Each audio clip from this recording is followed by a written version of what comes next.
Olá, graça e paz do nosso amado e querido Jesus Cristo. Esse é o vídeo 476, onde eu estarei deixando registrado a leitura do capítulo 2 do livro de Neemias. Diz assim a palavra do Senhor. No mês de Nissan, do 20º ano do rei Artaxerxes, na hora de servir-lhe o vinho, levei-o ao rei. Nunca antes eu tinha estado triste na presença dele. Por isso o rei me perguntou: por que o seu rosto parece tão triste se você não está doente? Essa tristeza só pode ser do coração, com muito medo. Com muito medo, eu disse ao rei: quero o rei viva para sempre. Como não estarei triste o meu rosto, se a cidade em que estão sepultados os meus pais está em ruínas e suas portas foram destruídas pelo fogo? E o rei me disse: o que você gostaria de pedir?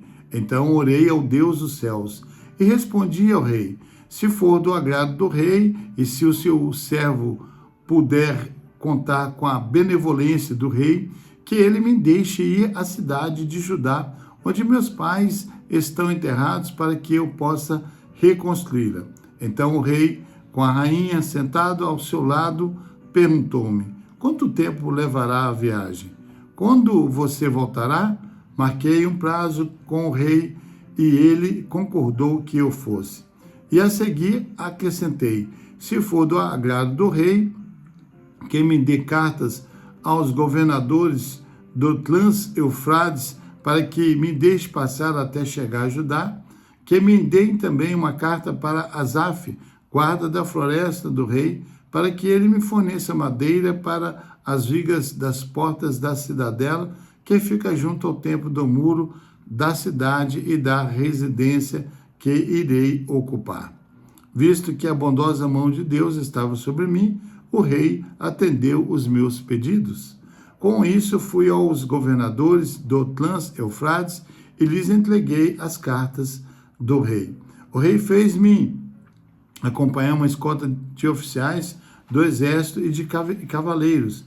Sambalate, o Oronita, e Tobias, o oficial amonita, ficaram muito irritados quando que alguém estava interessado no bem dos israelitas.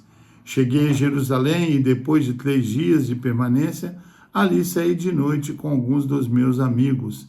Eu não havia contado a ninguém o que o meu Deus havia posto em meu coração que eu fizesse por Jerusalém. Não levava nenhum outro animal além daquele em que eu estava montado. De noite saí pela porta do vale na direção da fonte do dragão e da porta do esterco, examinando o muro de Jerusalém que havia sido derrubado e suas portas que haviam sido destruídas pelo fogo. Fui até a porta da fonte e do tanque do rei, mas ali não havia espaço para o meu animal passar. Por isso subi o vale de noite, examinando o muro. Finalmente voltei e tornei a entrar pela porta do vale.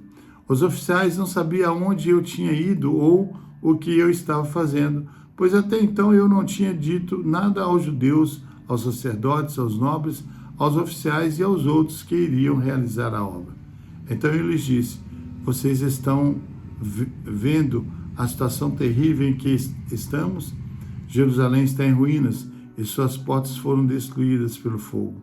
Venham, vamos reconstruir o muro de Jerusalém para que não fiquemos mais nesta situação humilhante.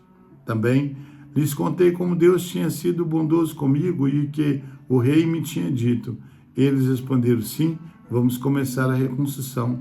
E se encorajaram para esse bom projeto. Quando, porém, Sambalate, o Oronita, Tobias, o oficial amonita, e Gesem, o árabe, souberam disso, zombaram de nós, desprezando-nos e perguntando: o que é isso que vocês estão fazendo? Então estão se rebelando contra o rei? Eu lhes respondi: o Deus dos céus fará que sejamos bem-sucedidos. Nós, os seus servos, começaremos a reconstrução, mas no que lhes diz respeito, vocês não têm parte nem direito legal sobre Jerusalém. E em sua história não há nada de memorável que favoreça vocês. Aleluia! Neemias, capítulo 2, narra o início da ação de Neemias para reconstruir os muros de Jerusalém.